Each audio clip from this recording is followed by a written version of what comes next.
Dime qué son los secretos de tu alma.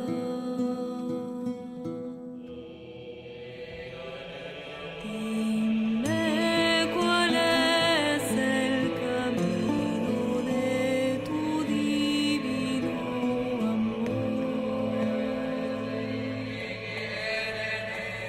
Les Racines du ciel, une émission de Frédéric Lenoir, réalisée par Ghislaine David, préparée par Marie Dalquier, avec à la technique Philippe Mercher. Alma llena de luz y de belleza.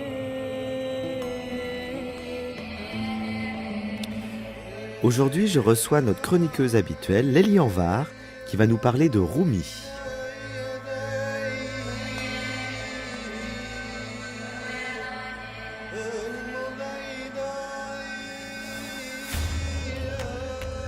Lélie Anvar, bonsoir. Bonsoir Frédéric. Vous êtes, je le rappelle, normalienne, agrégée et docteur en littérature persane, maître de conférence à l'Institut national des langues et civilisations orientales, mais aussi lectrice de poésie. Vous avez publié plusieurs ouvrages, dont Rumi chez Entrelacs en 2004 et Rumi ou la religion de l'amour, un très beau petit livre d'anthologie au Seuil en 2011. Alors pour cette dernière émission des Racines du ciel pour cette année, nous allons reprendre évidemment à la rentrée, mais j'avais envie de finalement de vous faire changer un peu de statut et que vous soyez pas simplement notre magnifique lectrice de texte, mais que vous puissiez, parce que je sais que vous avez des connaissances extrêmement poussées dans le domaine de la mystique, nous parler de quelqu'un que vous aimez beaucoup, que vous connaissez bien. Je crois que ce sera passionnant pour nos auditeurs qui vous connaissent bien de vous découvrir aussi comme une spécialiste de la mystique persane et notamment de Rumi. Alors, Rumi est un personnage peut-être un des plus connus en Occident, mais finalement assez peu de gens l'ont lu. Alors ça va être l'occasion de le faire avec vous. On lira pas mal de textes, vous nous raconterez des histoires et puis on écoutera aussi de la musique comme d'habitude. Déjà, j'aimerais qu'on le situe un peu parce que je crois qu'il est contemporain de François d'Assise, du XIIIe siècle. Oui, il appartient à cet incroyable XIIIe siècle qui a donné à notre culture autant de grands mystiques et de grands poètes. Effectivement, il a vécu en fait de 1207 à 1273. Donc il a vraiment traversé ce XIIIe siècle qui est le 7e siècle pour l'islam. Mais en tout cas, oui, il est vraiment de cette époque-là. Où est-ce qu'il a vécu? Dans quel contexte historique? Parce que le monde musulman est complexe pour nous. Expliquez-nous un petit peu où est-ce qu'il était. C'était sous quel califat? Oui, alors c'est un contexte extrêmement violent dans lequel il vit. Puis, alors, il naît à Balkh, c'est-à-dire c'est dans l'Afghanistan actuel. C'est vraiment à l'extrême est du monde iranien. Et puis, il quitte Balkh alors qu'il est enfant parce qu'il y a une menace justement de déferlement mongol. Et son père pressent la menace. Alors la tradition hagiographique nous dit que son père avait vu en rêve qu'il allait arriver quelque chose de grave. Donc il part avec toute sa famille, visiblement sachant qu'il ne reviendra plus. Donc il quitte ce monde iranien, ce Khorasan natal, pour ensuite aller faire le pèlerinage de la Mecque et finalement s'installer à Konya. Et son Konya père, qui se trouve... Konya qui se trouve en Anatolie, c'est-à-dire en Turquie actuelle. L'actuelle Turquie. C'est l'actuelle Turquie. C'est ce qu'on appelait le pays, ce que les musulmans appelaient le pays de Roum. C'est parce que c'était l'Empire romain d'Orient. Et d'où la dénomination Rumi. Ça veut dire celui qui a vécu dans l'Empire romain d'Orient, en Anatolie. En tout cas, son père a fort bien fait de partir, puisque quelques années après très peu de temps en fait après leur départ, Balkh sera réduit en cendres et tous les habitants seront tués par les Mongols. Donc le contexte est extraordinairement violent. Rumi verra de son vivant aussi tomber le califat, pareil, sous les coups des Mongols. Et c'est vrai que c'est un monde, mais je crois que le XIIIe siècle en Occident n'est pas en reste non plus. On est quand même dans un monde d'une extrême violence. C'est peut-être pour ça que ça a donné autant de grands mystiques. Alors, Rumi était d'une famille qui était particulièrement cultivée ou un milieu très simple. Quel était le cadre social dans lequel il est né? il est le fils en fait d'un père qui est lui-même théologien, lui-même mystique, qui a laissé d'ailleurs une œuvre d'enseignement spirituel. Et quand on lit cette œuvre, on comprend quand même Oui, que donc il était à bonne école. il était à très bonne école. Son père lui donne une formation très très solide. Il l'emmène à Damas pour qu'il fasse aussi ses classes en matière de théologie musulmane, tout simplement. Donc, et puis il lui enseigne évidemment le soufisme en fait, la tradition spirituelle, mais un soufisme Rationnel. disons, voilà, très...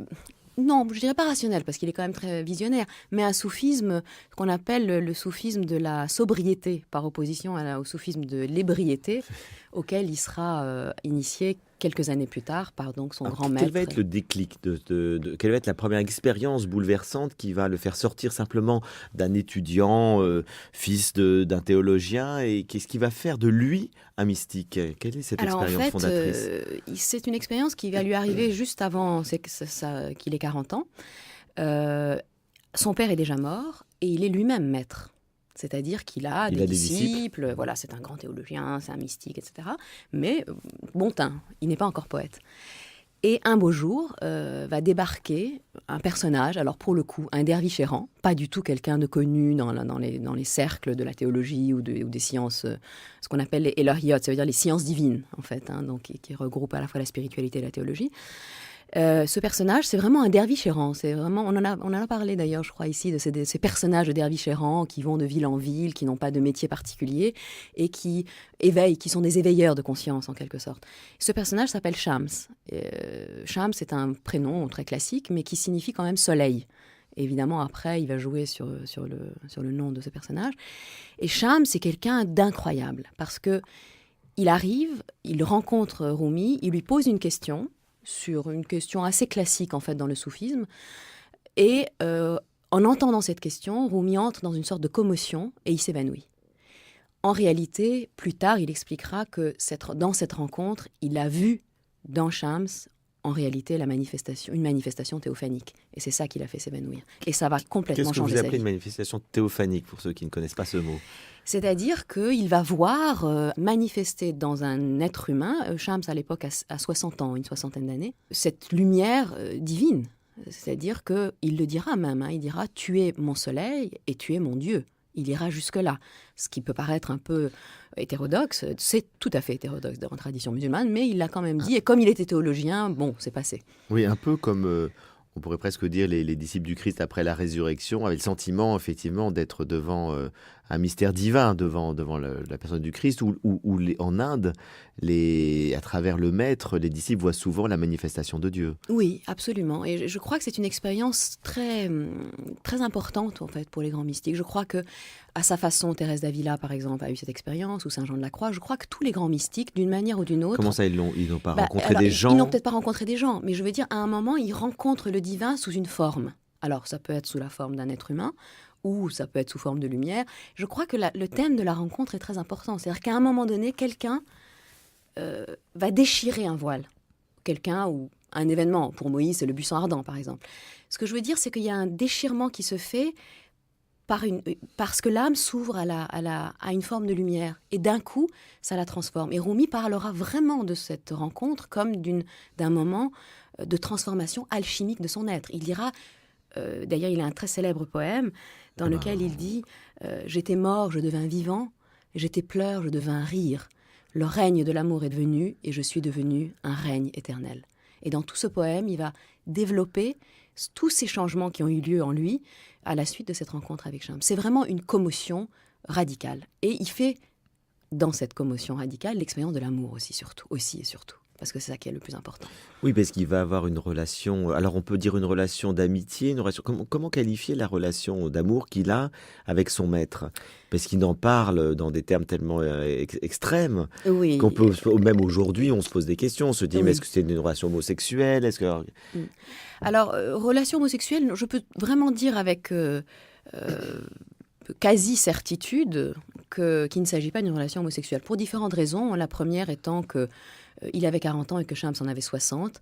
Et il est vrai que la relation homosexuelle à la grecque, a existé dans certains cercles dans le monde musulman, mais c'est vraiment à la grecque, c'est-à-dire c'est un homme d'un certain âge qui va initier un très jeune homme, qui doit être un adolescent et qui ne doit pas encore avoir de barbe.